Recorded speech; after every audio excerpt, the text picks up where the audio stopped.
নমস্কার বন্ধুরা, ভৌতিক রহস্য চ্যানেলে তোমাদের সবাইকে স্বাগত। আজকে আমি তোমাদের সঙ্গে যে গল্পটি শেয়ার করব, গল্পটির নাম নিশীথ রাতের হাসি। লেখক স্বপন বুড়ো। তাহলে চলো আর বেশি দেরি করব না, গল্পটা শুরু করা যাক। বিন্দু যেন বিদ্যুৎ বেগে এতটা পথ চলে এসেছে, এখন ট্রেনের কামরায় বসে ভাবতে ওরই অবাক লাগছে। শনিবার কলেজে মাত্র 2 ঘন্টার ক্লাস ছিল, ছুটতে ছুটতে ফিরে এসেছে মেসে। আগে থেকে ম্যাটিনি শোর টিকিট কেনা ছিল। ওথেলো দেখবার একটি সুপরিকল্পিত আয়োজন ছিল বন্ধুর সঙ্গে। সন্ধ্যাবেলায় ছিল কলেজের প্রতি সম্মেলন, কিন্তু কোনো কিছুতে যোগ দেওয়া ওর কপালে নেই।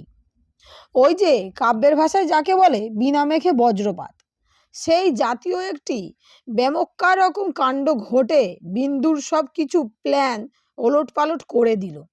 আর সত্যি কথাই তো, দেশ থেকে ওই রকম একটি টেলিগ্রাম এলে হাত পা আপ না থেকেই পেটের মধ্যে সেদিয়ে যায়।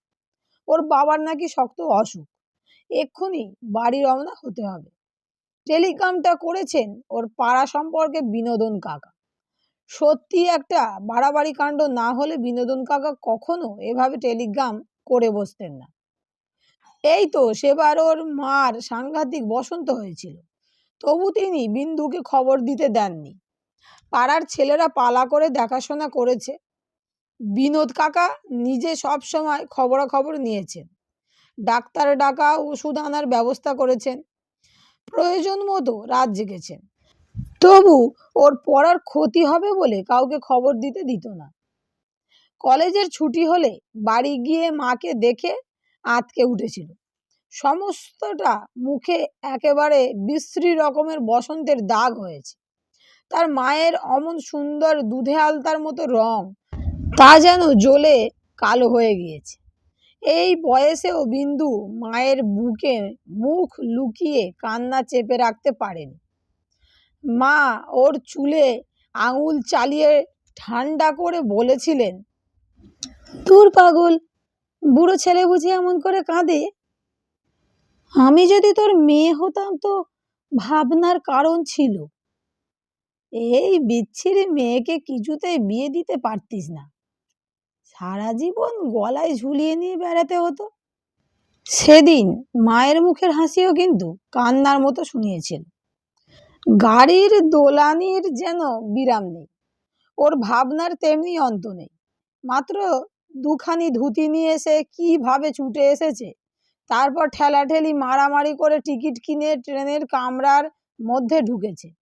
সে কথা ভাবতে সত্যি অবাক লাগে। তাতে বাড়িতে অসুখ বিসুখের কোনো উল্লেখই নেই, বরঞ্চ বুধি গাই, বাঘা কুকুর, মেনি বিড়াল আর কথা সর্বস্ব কাকাতুয়ার কুশল সংবাদই ছিল। হঠাৎ এই দুদিনের মধ্যে বাবার এমন কি শক্ত অসুখ হলো, যার জন্য বিনোদ কাকা টেলিগ্রাম করতে বাধ্য হলেন। বিন্দুর মনে শুধু একটি প্রশ্ন উঁকি ঝুঁকি মারতে লাগলো, বাড়িতে পৌঁছে সে তার বাবাকে দেখবে তো? রেলগাড়ির ধোঁয়ায় ওর ভাবনা চিন্তার সুতোগুলি কেবলই যেন জট পাকিয়ে যাচ্ছিল।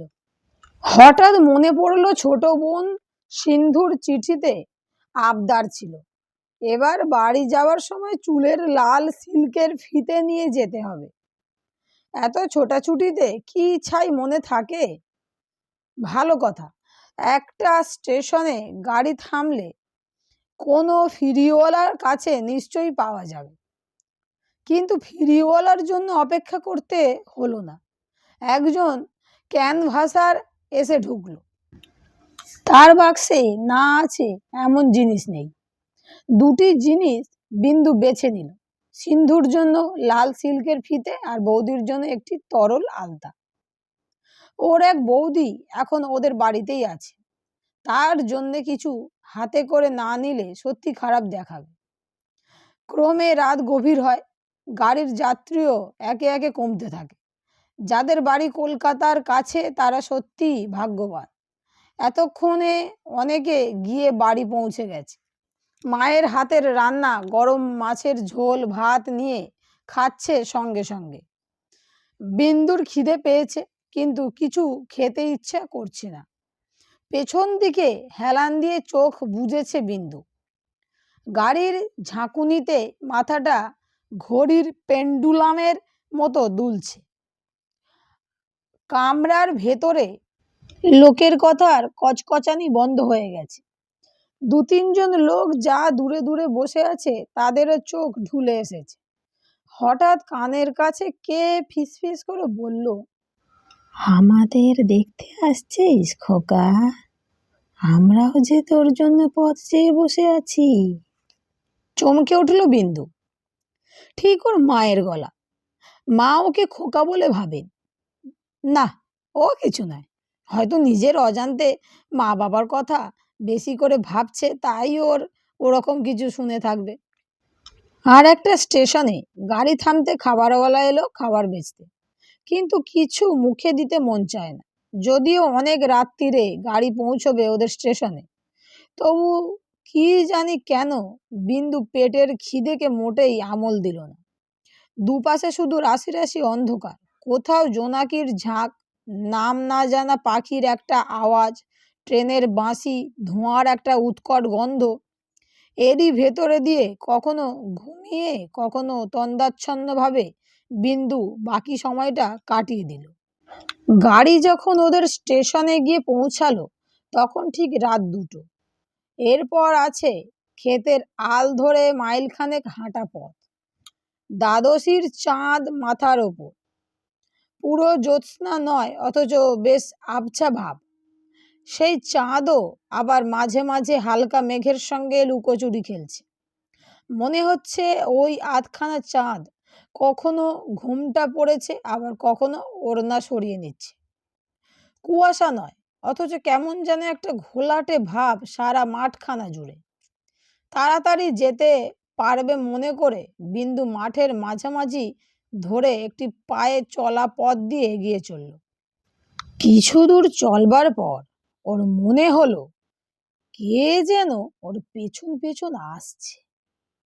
তার পায়ের অস্পষ্ট আওয়াজ শোনা যাচ্ছে কিনা জোর করে বলা যায় না, কিন্তু বেশ অনুভব করা যায় যে একটি লোক তাকে অনুসরণ করে এগিয়ে আসছে। দৃষ্টি তার ঠিক পিঠের ওপর। ও যদি হঠাৎ থেমে যায় তবে পেছনকার লোকটিও দাঁড়িয়ে পড়ে, কিন্তু তাকালে কিছুই চোখে পড়ে না। বিন্দু বেশ বুঝতে পারল যে এত রাত্রিরে একা একা পথ চলছে বলেই ওর মনে ভয় বাসা বেঁধেছে। ভয়কে তাড়াবার ওষুধও বিন্দুর জানা আছে। সে বিকট গলা ছেড়ে গান ধরলে। সুকণ্ঠ বলে বিন্দুর খানিকটা সুনাম ছিল, কিন্তু আজ এ কি কাণ্ড ঘটেছে! গলাটা মাঝে মাঝে বন্ধ হয়ে আসছে কেন?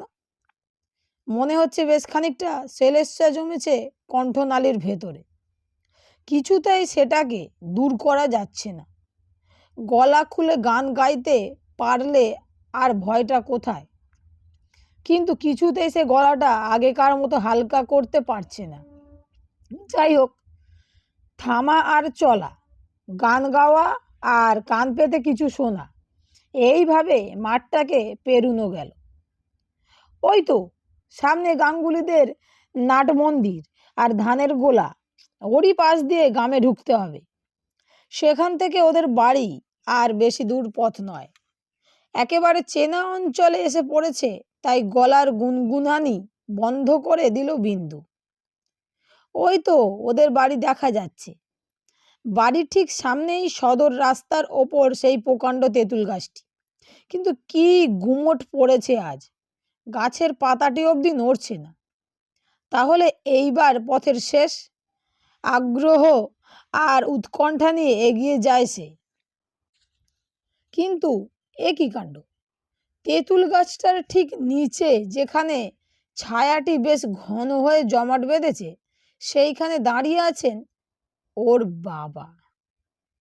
হাতে সেই বাঁধানো লাঠিটা, ওরই ওপর দেহের ভর রেখে ওর বাবা এক দৃষ্টে তারই দিকে তাকিয়ে রয়েছে। ভারী অবাক হয়ে গেল বিন্দু। ছুটে গেল ওর কাছে, বললে, আপনি এত রাত্রিরে এখানে দাঁড়িয়ে কেন? আপনার অসুখের টেলিগ্রাম পেয়েই তো আমি ছুটতে ছুটতে আসছি।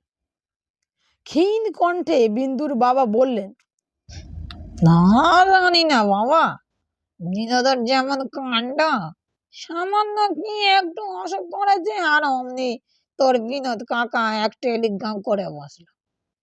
আমরা সবাই ভেবে বাঁচি না। আজই যে তুই ছুটতে ছুটতে আসছিস সে তো জানা কথাই। সেই সন্ধ্যে থেকে তোর মার মুখে আর অন্য কথা নেই। খোকা নিশ্চয় আসছে আজ আমাদের দেখতে, তাই তো আগ মারিয়ে তোকে নিতে এসেছি। ওর বাবার কথা শুনে ভারী রাগ করলো বিন্দু। উত্তর দিলে, আপনারাও তো কম বাড়াবাড়ি নয়। আমি আসছি তাই বলে আপনি এত রাত্রিরে অন্ধকারে বাড়ি থেকে বেরিয়ে এসেছেন? অসুস্থ শরীর, এ- একটা লণ্ঠনও তো হাতে করে আনতে হয়। না না, আবার লন্ঠন কিসের জন্যে? এই তো দিব্যি আবছা চাঁদের আলো, পথ চলতে কোনো অসুবিধেই নেই। বিন্দু ব্যস্ত হয়ে বললে, না না, এত রাত্রিরে আপনার ঘরের বার হওয়ার একেবারেই উচিত হয়নি। চলুন, আপনাকে আমি ধরে নিয়ে যাচ্ছি। বাবা আঁতকে উঠে বললেন, এ, দাদা, আমায় ধরে নিয়ে যেতে হবে না। বাতের ব্যথায় এমন কষ্ট পাচ্ছি বাবা যে কেউ গায়ে আঙুল ঠেকালো মনে হয় হাড়গুলো কনকন করে উঠল। চল, তোর মা ভারী ব্যস্ত হয়ে আছে, আমি আমার লাঠি নিয়ে টুকটুক করতে করতে দিব্যি যেতে পারবো। মাকে দেখবার জন্যে বিন্দু ছুটে বাড়ির ভেতরে চলে গেল। যাক, যার অসুখের কথা শুনে ভাবনার অন্ত ছিল না, তার সঙ্গে তো আগেই দেখা হয়ে গেল। মা ওরই অপেক্ষায় শোবার দাওয়ায় বসেছিলেন। বললেন, বসবি আয়, রাস্তায় কোনো কষ্ট হয়নি তো? না না, কষ্ট আর কি, টেলিগ্রাম পেয়েই তাড়াতাড়ি ছুটে আসতে হলো, তাই তোমার শাড়ি আনতে পারিনি। তাতে আর কি হয়েছে, এখন আর আমার শাড়ির দরকার নেই। আমার গয়নাগুলি একটা ন্যাকড়ার পুঁটলিতে বেঁধে চালের জালার মধ্যে গুঁজে রেখে দিয়েছি, কলকাতায় নিয়ে যাস। আমার বৌমা এলে তার হাতে দিস। বিন্দু বিরক্ত হয়ে উত্তর দিলে, কি আজে বাজে কথা বলছো মা? তোমার গয়না আমি কলকাতায় নিয়ে যাবো কেন? কিন্তু আমার যে ভয়ানক খিদে পেয়েছে, ঘরে কিছু নেই, চিড়ে মুড়কি নারকেল নাড়ু। মা খুশি হয়ে বললেন, খাবি খাবি খাবি বাবা, তাই বল না, তুই যা যা ভালোবাসিস দেব। ও বৌমা, এই দাওয়াতেই বিন্দের একটা ঠাঁই করে দাও। বিন্দু শুধোলে, কেন মা, ঘরের ভেতর গিয়ে খাবো না? বৌদি, সিন্ধু সব কোথায় গেল? আলো জ্বালতে বলো না ওদের, ভালো করে তোমার মুখ দেখতে পাচ্ছি না তো। মা উত্তর দিলেন, আজ ঘরে একটু কেরোসিন নেই বাবা, ওদের যেমন সংসার করা, আগের থেকে কিছুই বলে না। তা আজকের মতো এই দাওয়াতে বসেই খেয়ে নাও, চাঁদের আলো আছে, অসুবিধা হবে না। হঠাৎ তাকিয়ে দেখে বৌদি ওর সামনে দাঁড়িয়ে, নানা রকম তরকারি ভাত ডাল সব আসনের কাছে সাজানো। এত সব খাবার বৌদি আনলো কোত্থেকে? মায়ের সঙ্গে গল্প করতে গিয়ে এদিকে খেয়ালই করিনি। কিন্তু বৌদির মুখে এত বড় একটা ঘোমটা কেন? বিন্দু সুটকেস থেকে আলতাটি বের করে বললে, বৌদি, এই তোমার তরল আলতা। বৌদি মৃদুস্বরে উত্তর দিলে, ওই দাওয়ার ওপরে রাখো ঠাকুরপো, আমি পরে এসে তুলে রাখবো খন। মা বললেন, আর দেরি করিস নে, এইবার খেতে বস। বন্ধুরা, গল্পটি আজকে এই পর্যন্তই।